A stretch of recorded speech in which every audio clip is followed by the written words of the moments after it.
Und wir wechseln ins Hochdeutsche, bleiben aber bei den Traumatis.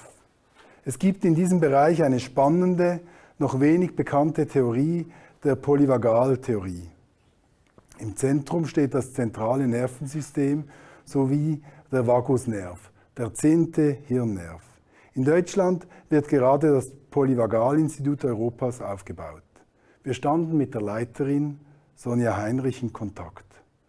Als sie uns plötzlich mitteilte, dass der Begründer der Polyvagaltheorie, Professor Stephen Porges, ein renommierter Psychiatrie-Professor und Traumaforscher aus den USA, uns persönlich Rede und Antwort stehen wolle, waren wir natürlich überrascht und hocherfreut. Ich beginne direkt mit der ersten Frage. Professor Porges, warum könnte die Sozialpsychiatrie oder die Psychiatrie im Allgemeinen von der Sichtweise der Polyvagaltheorie für die Arbeit mit Klienten profitieren? I'm very pleased that the Wisli Foundation has an interest in polyvagal theory, and I'm pleased to answer the questions that Sonia has framed for me. First, I see that polyvagal theory brings to psychiatry in general a very important concept. It's that the focus is not on what people say, it's really the focus is on their bodily state. So the therapist needs to be able to learn to read the physiological state of their clients. And if their clients are in a state of stress or tension, or are they relaxed, no therapy is going to be efficient unless the individual's physiology supports it. And it will only support that when the physiology is in a state of safety and not a state of defense. And you can get these cues by looking at facial expression, listening to the intonation of voice, looking at muscle tension in the body and gestures, because all those systems are linked to our neuroregulation of our viscera and primarily our vagal-regulation of the heart.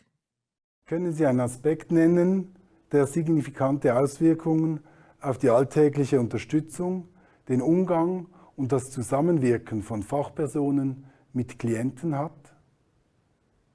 I think that many mental health caregivers want to fix or be helpful to the state of their clients.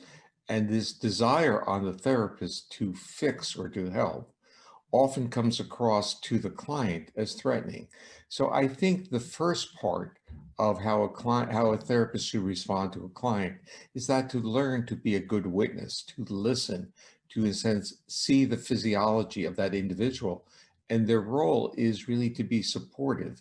And that means send cues of safety through intonation of voice, through facial expressivity, and also to understand that when someone is highly anxious or has a trauma history, that close proximity will be a trigger to that individual's defense systems. So we have to be respectful of the other individual's physiological state and, of course, their clinical history.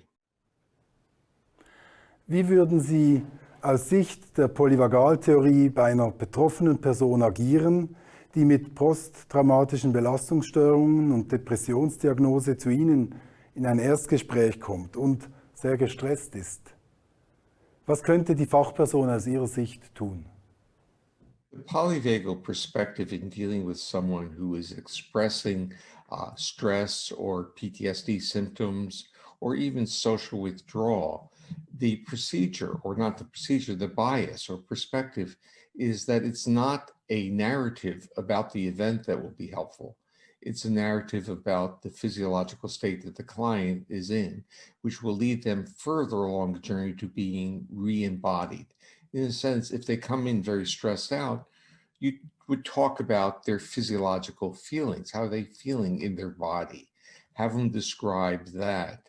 And sometimes they will have almost an aha moment of new awareness because they're so focused on events and on the narrative of the event that they have, in a sense, through that narrative model, they have suppressed or become numb to their own bodily feelings. Was geschieht denn bei den Betroffenen?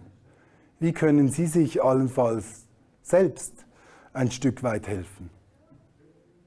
In contemporary, both neuroscience and clinical worlds, we talk about embodiment, and we talk about trauma history, PTSD symptoms as being a journey of disembodiment, where we lose a sense of the feelings of our body. And then we start, in a sense, overriding the normal neural feedback channels.